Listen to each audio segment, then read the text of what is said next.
우리 찬송가 94장 부르심으로 2월 28일 금요기도회를 시작하겠습니다. 주 예수보다 더 귀한 것은 없네. 이 세상 부귀와 바꿀 수 없네. 영축은 내 대신 돌아가신 그 놀라운 사랑 잊지 못해. 세상 즐거움 다 버리고 세상 자랑 다 버렸네. 주 예수보다 더 귀한 것은 없네. 예수 밖에는 없네. 주 예수보다 더 귀한 것은 없네. 이 세상 명예와 바꿀 수 없네. 이전에 즐기던 세상 일도 주 사랑하는 맘 뺏지 못해. 세상 즐거움 다 버리고 세상 자랑 다 버렸네. 주 예수보다 더 귀한 것은 없네. 예수 밖에는 없네. 주 예수보다 더 귀한 것은 없네. 이 세상 행복과 바꿀 수 없네. 유혹과 핍박이 몰려와도 주 섬기는 내 맘 변치 않아. 세상 즐거움 다 버리고 세상 자랑 다 버렸네. 주 예수보다 더 귀한 것은 없네. 예수 밖에는 없네. 함께 기도하시겠습니다. 사랑이 많으신 하나님 아버지, 이 시간 금요 기도회로 주님 앞에 나올 수 있게 하심을 감사를 드립니다. 코로나 바이러스로 인해서 이렇게 영상 예배로 주님 앞에 나아가지만 각 처소에서 예배드리는 모든 성도님들에게 하나님의 은혜를 부어주시고 신령과 진정으로 주님을 예배하고 기도할 수 있도록 주님께서 인도하여 주시옵소서. 코로나 바이러스로 인해서 전국이 또 전 세계가 혼란 가운데 있사오니 주님께서 이 모든 상황을 다스려 주시옵시고 바이러스가 속히 퇴치되고 속히 불안정한 상황들이 회복되어서 빠른 시일 안에 예배당에 모여서 주님을 예배할 수 있도록 주님께서 인도하여 주시옵소서. 오늘 모든 예배 순서 가운데 주님께서 함께하여 주시고 말씀하여 주시옵시고 또 마음을 모아서 기도로 나아갈 수 있는 모든 성도들이 될 수 있도록 인도하여 주시옵소서. 이 모든 말씀을 예수님의 이름으로 기도드립니다. 아멘. 하나님 말씀은 빌립보서 4장 11절에서 13절 말씀입니다. 빌립보서 4장 11절에서 13절 말씀, 신약성경 323페이지입니다.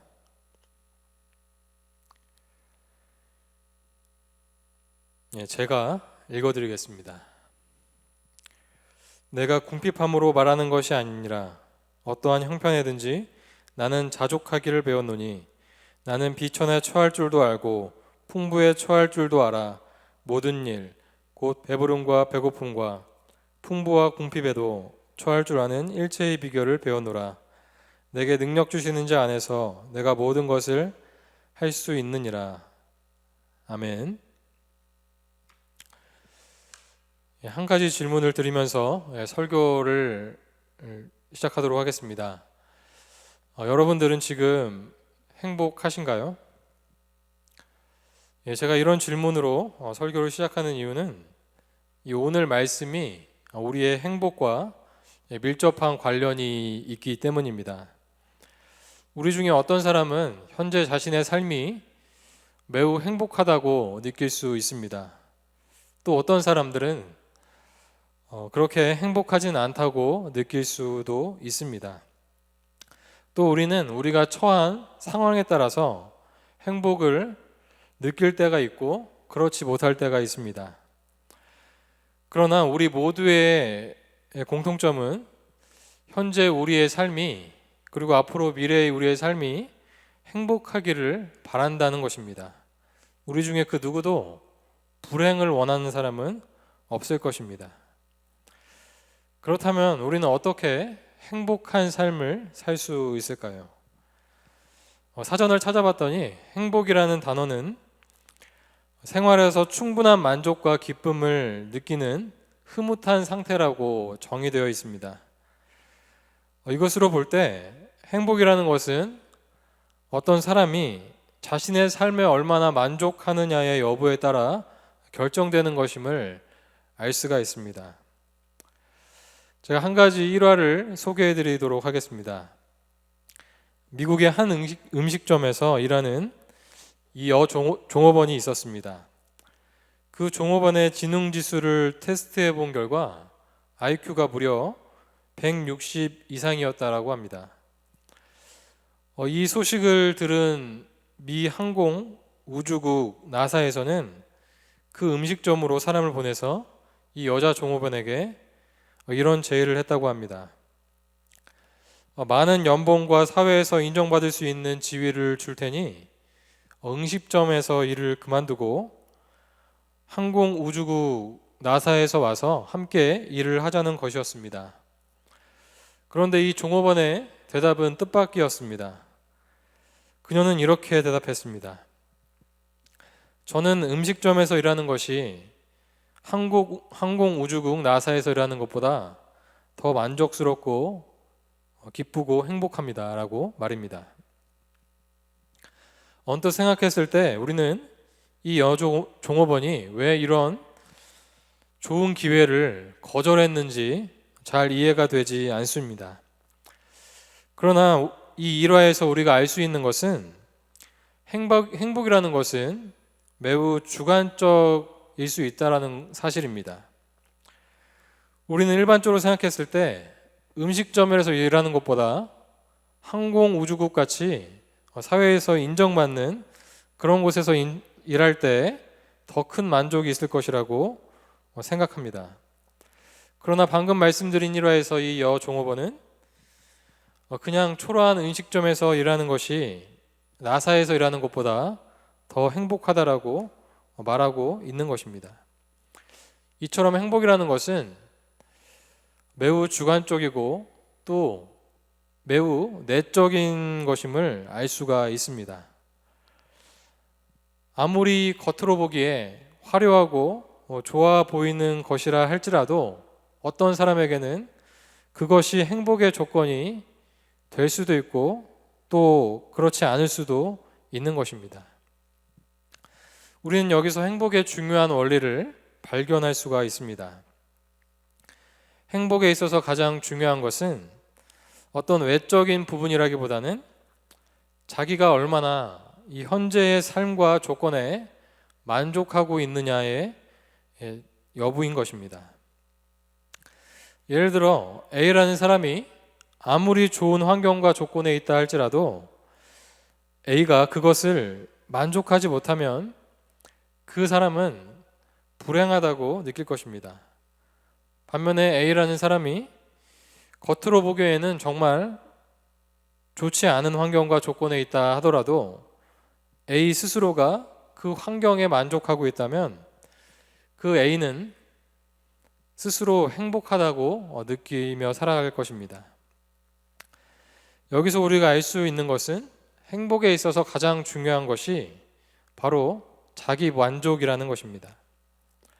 어떠한 상황이라도 자기 스스로 만족한다면 그 사람은 행복한 삶을 살 것이고, 반대로 자기 만족이 없는 사람은 항상 불만과 불평을 품고 불행한 삶을 살게 될 것입니다. 오늘 본문 말씀을 보면 방금 전 이야기에서와 같이 자신의 외적인 조건과 상관없이 스스로 만족한다라고 고백하는 사람이 나옵니다. 그는 빌립보서를 기록한 사도 바울입니다. 대부분의 사람들은 자신의 삶에서 어떠한 조건이 갖추어져야 만족을 느낍니다. 오늘날 많은 사람들은 경제적으로 풍족한 것이 있어야 만족을 느낀다고 생각합니다. 또 어떤 사람들은 사람들이 인정해주는 사회적인 지위가 있어야 만족한다라고 느낄 수가 있습니다. 그러나 사도 바울은 오늘 말씀에서 이런 외적인 조건과 상황이 있기 때문에 만족한다라고 말하지 않습니다. 오히려 바울은 반대로 말씀하고 있습니다.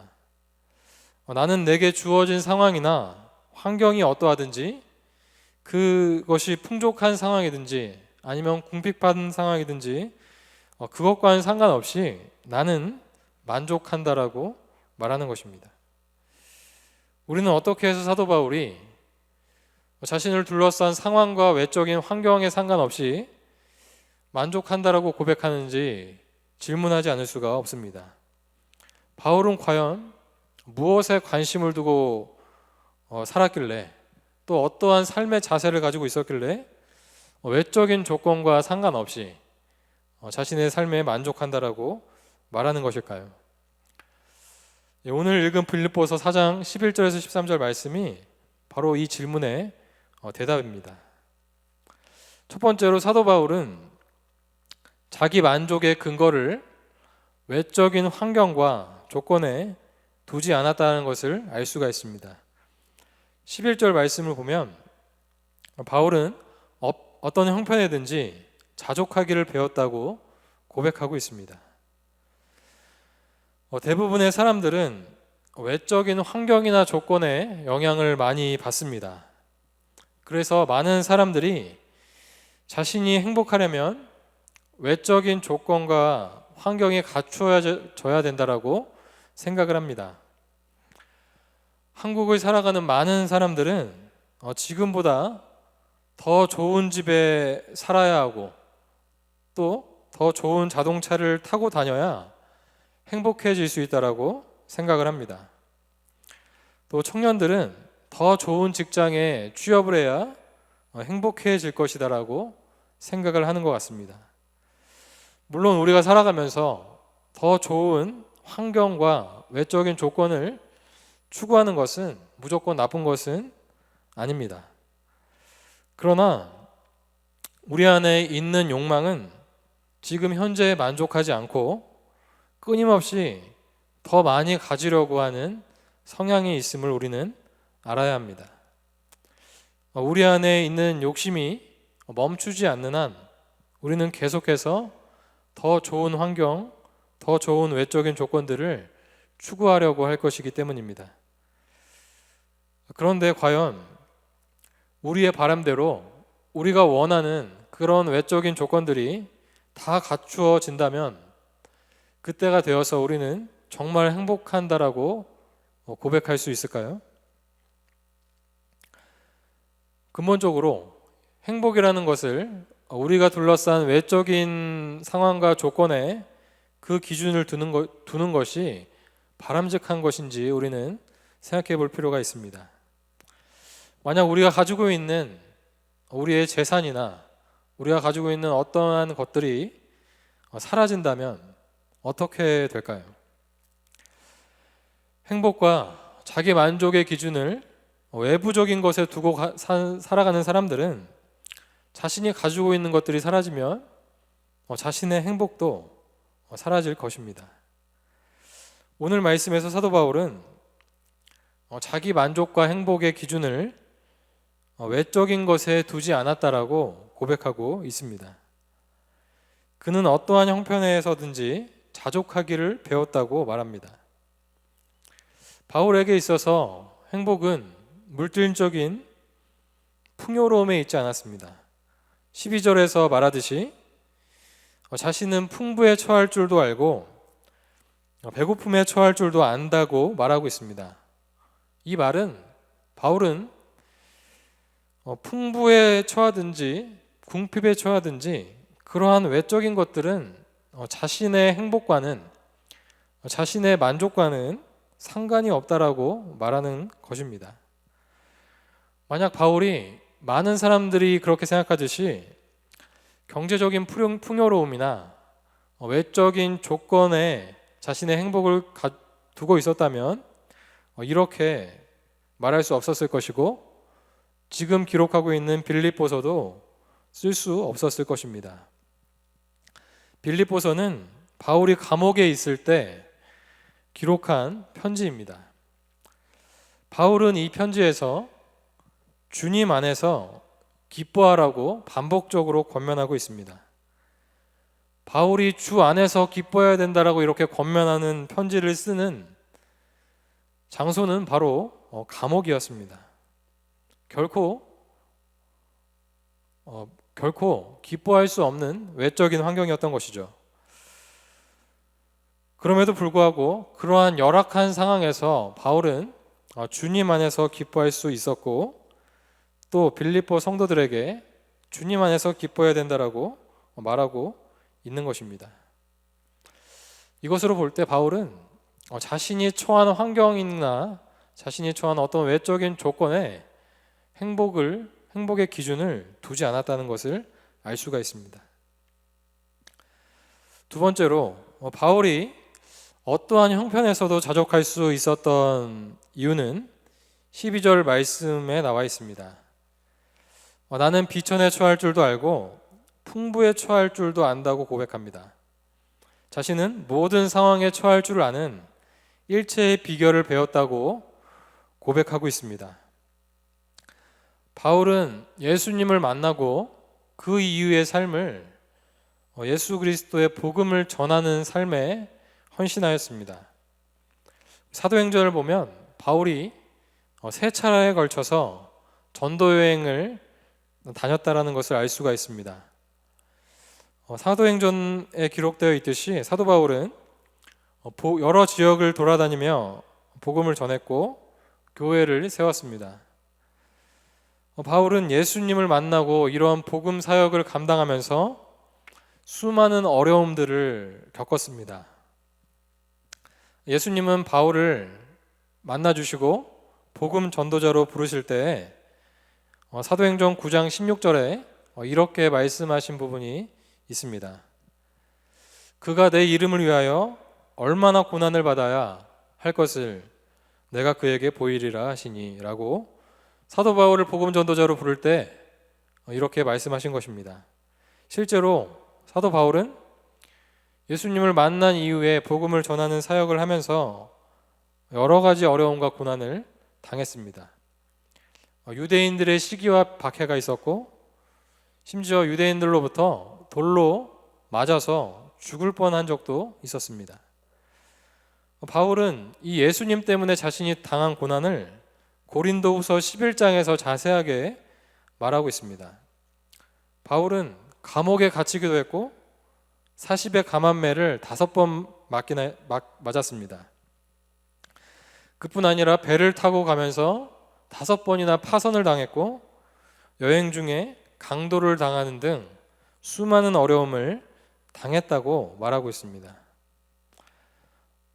바울은 아마도 예수님과 복음을 전하는 것 때문에 당한 이 모든 일로 인해서 이러한 고난을 당하는 경험을 통해 어떠한 형편에 처하든지 예수님으로 만족하는, 어떠한 상황에서도 적응해낼 수 있는 적응력을 배웠던 것 같습니다. 바울에게 있었던 그런 수많은 어려움과 고난이 바울을 더 강하게 했고, 바울로 하여금 어떠한 상황에서도 흔들리지 않는 그런 믿음을 허락한 것입니다. 로마서 5장 3절에서 4절은 이렇게 말해주고 있습니다. 다만 이뿐 아니라 우리가 환난 중에도 즐거워하나니 이는 환난은 인내를, 인내는 연단을, 연단은 소망을 이루는 줄 알미로다. 그렇습니다. 그리스도인에게 있어서 고난은 무조건 나쁜 것만은 아닙니다. 하나님은 때로는 우리에게 고난이라는 것을 통해 우리의 믿음과 인격을 훈련시키십니다. 그래서 바울은 환난 중에도 즐거워한다라고 말하는 것입니다.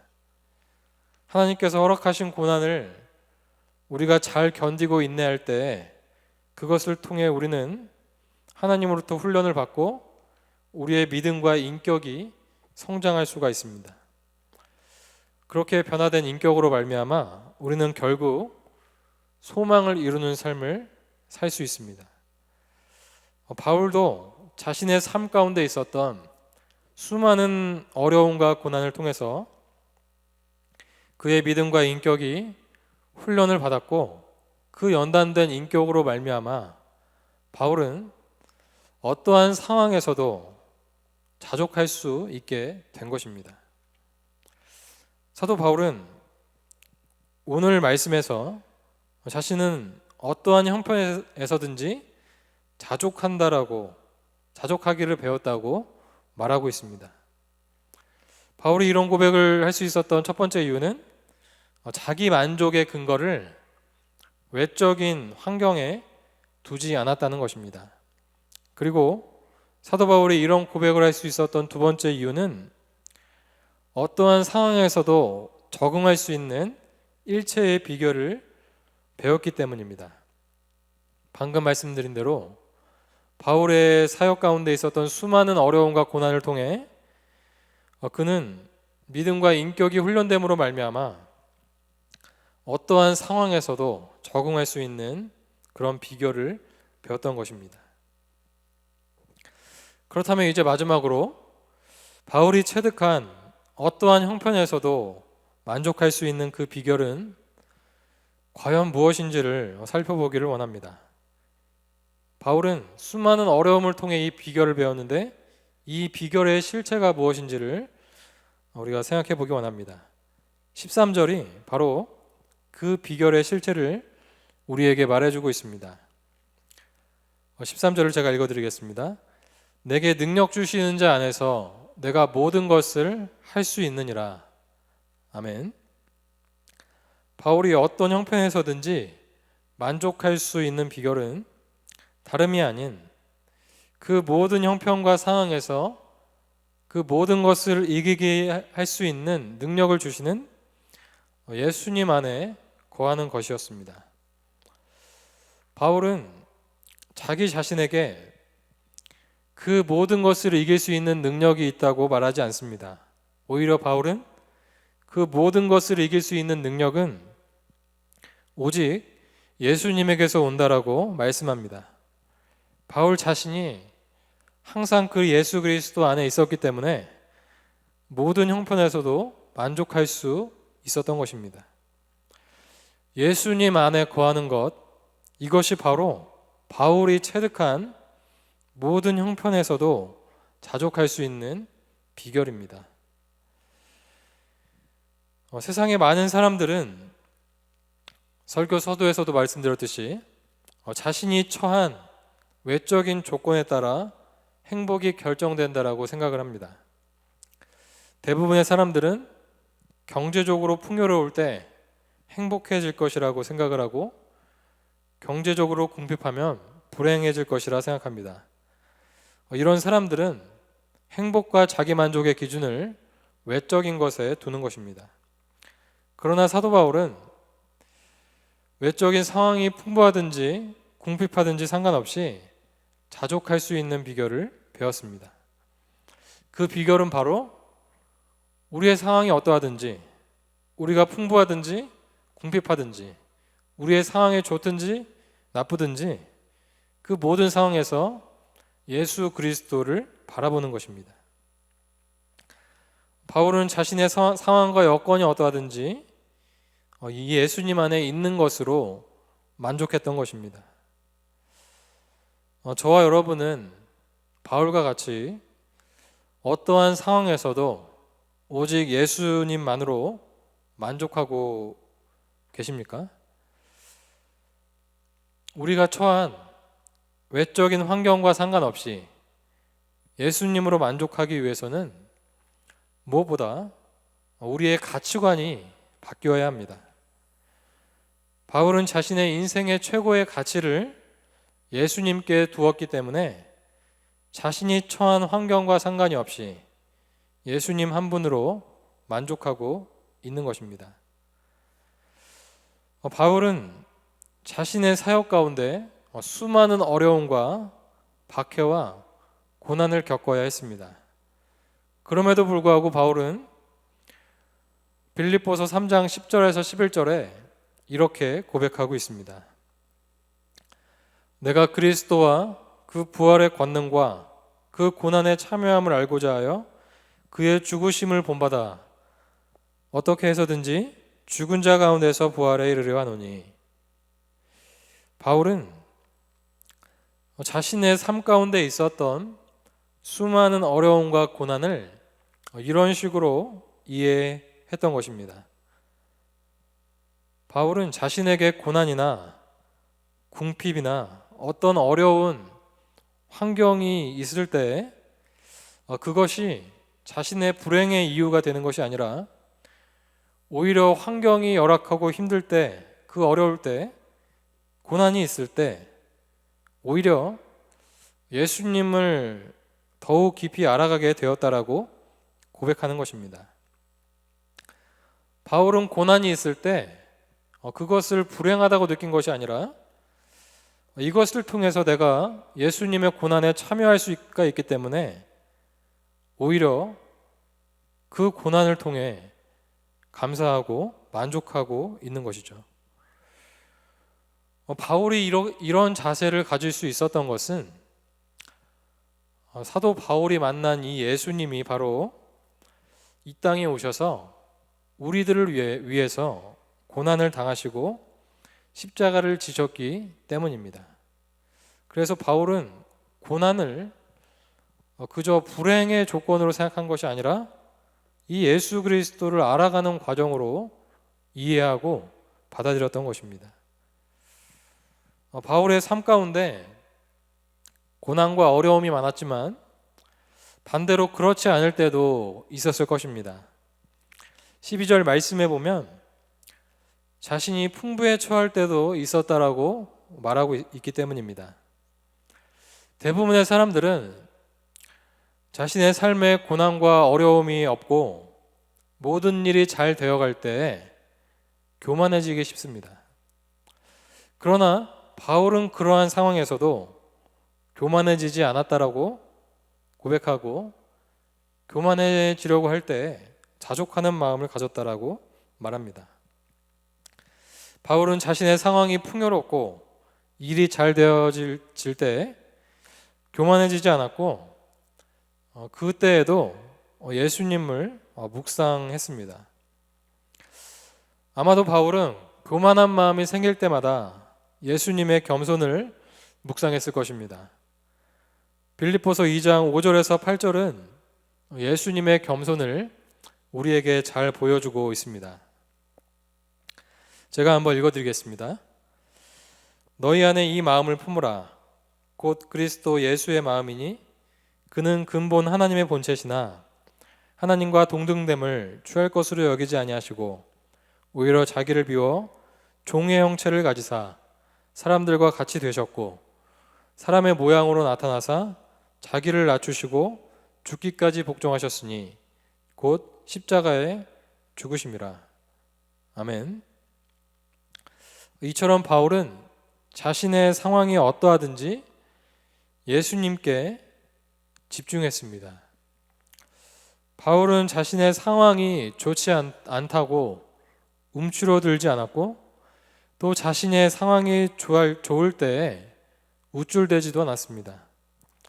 그는 그 모든 상황에서 예수님을 묵상했습니다. 왜냐하면 바울의 인생의 초점이 바로 이 예수님이었고 바울의 인생의 목표가 예수님을 아는 것이기 때문입니다.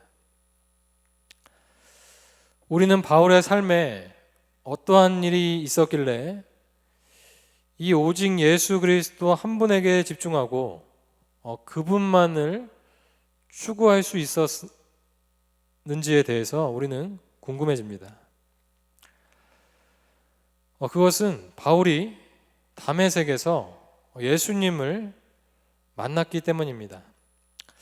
우리가 잘 알다시피 바울은 예수님을 만나기 전에 기독교인들을 핍박하고 박해하는 데 앞장섰던 사람이었음을 알고 있습니다. 그런 그가 다메섹에서 예수님을 인격적으로 만난 것입니다. 이 사건 이후로 바울은 자신의 모든 소중한 것들을 뒤로하고 예수 그리스도에게만 집중하는, 그리고 예수 그리스도가 자신에게 맡겨주신 사명에만 집중하는 삶을 살았습니다. 그렇습니다. 우리의 인생에서 오직 예수님만이 최고의 가치가 되기 위해서는 바울과 같이 실제로 예수 그리스도를 인격적으로 경험하는 것이 필요합니다. 예수님을 만날 때 우리가 하나님 앞에서 얼마나 죄인인지를 깨닫게 되고 그 죄와 그 죄의 절망에서부터 나를 구원할 자는 오직 예수 그리스도밖에 없다라는 사실을 깨닫게 됩니다. 우리는 예수님을 믿기 이전에 모두 영적으로 죽어 있었습니다. 우리는 하나님 앞에서 소망이 없던 자였습니다. 그러나 하나님께서 우리를 긍휼히 여겨주셔서 예수님을 통해 새로운 생명을 주신 것입니다. 이런 예수님을 인격적으로 만난 경험이 있는 자는 반드시 가치관이 바뀌게 됩니다.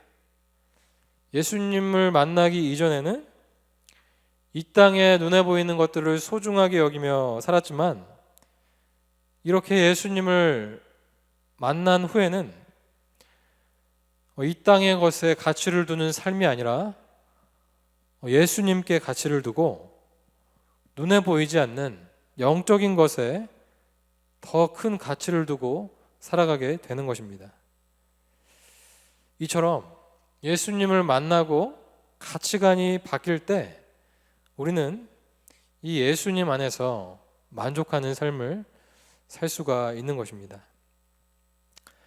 말씀을 맺도록 하겠습니다. 바울은 다메섹에서 예수님을 만나고 인생이 180도 바뀌게 되었습니다. 빌립보서 3장에서 바울은 심지어 예수님을 아는 지식이 가장 고상하기 때문에 그 외의 모든 것을 배설물로 여긴다고까지 말하고 있습니다. 우리의 신앙을 돌아보기를 원합니다. 우리는 바울과 같이 예수님을 아는 것에 최고의 가치를 두고 살고 있는지 돌아보기 원합니다. 예수님을 처음 만날 때는 예수님 한 분으로 만족하고 예수님이면 모든 것이 좋겠지만 시간이 지나면서 점점 세상과 타협하고 세상의 것을 더 중요하게 여기고 있지는 않은지 우리 자신들을 돌아볼 수 있기를 원합니다. 우리의 삶에서 오직 예수님만이 최고의 가치가 될 때 우리는 우리가 처한 모든 상황에서 자족할 수 있을 것입니다. 우리의 삶의 우선순위가 예수님을 아는 것이 될 때 우리는 이 예수님의 능력으로 말미암아 우리가 처한 모든 상황을 이길 수 있는 비결을 얻게 될 것입니다. 우리 함께 기도하기를 원합니다. 오늘 말씀을 생각하시면서 다 함께 각자의 처소에서 기도해 주시기를 바라고, 또 우리가 문자로 보내드린 나라를 위한 정교인 골방 기도에 나와 있는 4가지 기도 제목을 우리가 함께 기도하기를 원합니다. 우리 첫 번째로 기도할 때 첫째는 코로나 바이러스 19가 더 이상 확산되지 않고 빠른 시일 내에 소멸될 수 있도록 기도해 주시기를 바랍니다. 두 번째로는 질병으로 고통받고 있는 이들을 긍휼히 여기시고 속히 백신이 개발되어 환자들이 치료받을 수 있도록 기도해 주시기 바랍니다. 세 번째로 바이러스가 중국과 주변 국가들에게 더 확대되지 않게 하시고 빠른 회복이 이루어지게 해달라고 기도해 주시기 바랍니다. 마지막으로 성천교회 공동체와 성도들의 가정을 보호해 주시고 모든 성도들의 믿음이 약해지지 않도록 함께 마음을 모아서 기도해 주시기를 바랍니다. 제가 기도하고 축도로 모든 예배를 마치도록 하겠습니다. 하나님 아버지, 오늘 말씀을 통해서 사도 바울이 자족할 수 있었던 그 비결을 우리가 묵상해 보았습니다. 우리가 살아가면서 무엇에 가치를 두고 살았는지를 돌아볼 수 있도록 역사하여 주시옵소서. 우리가 처한 그 상황에서 우리의 상황이 풍부하든지 궁핍하든지 상관없이 오직 예수 그리스도로 만족한다라고 말하는 이 바울의 신앙 고백이 우리의 신앙 고백이 되기를 원합니다.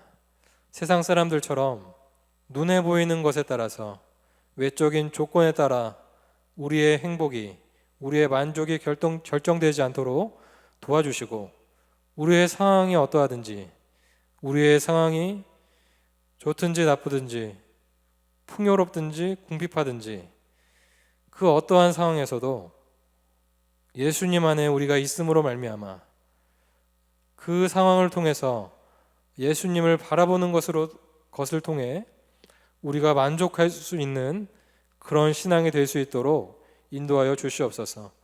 그래서 우리의 상황이 어떤 방식으로 흘러가든지 바울처럼 예수 그리스도를 묵상하고 예수님께 집중하며 예수님을 알아가는 것에 집중하며 살아갈 수 있는 예수님을 바라보는 우리 모두가 될 수 있도록 인도하여 주시옵소서.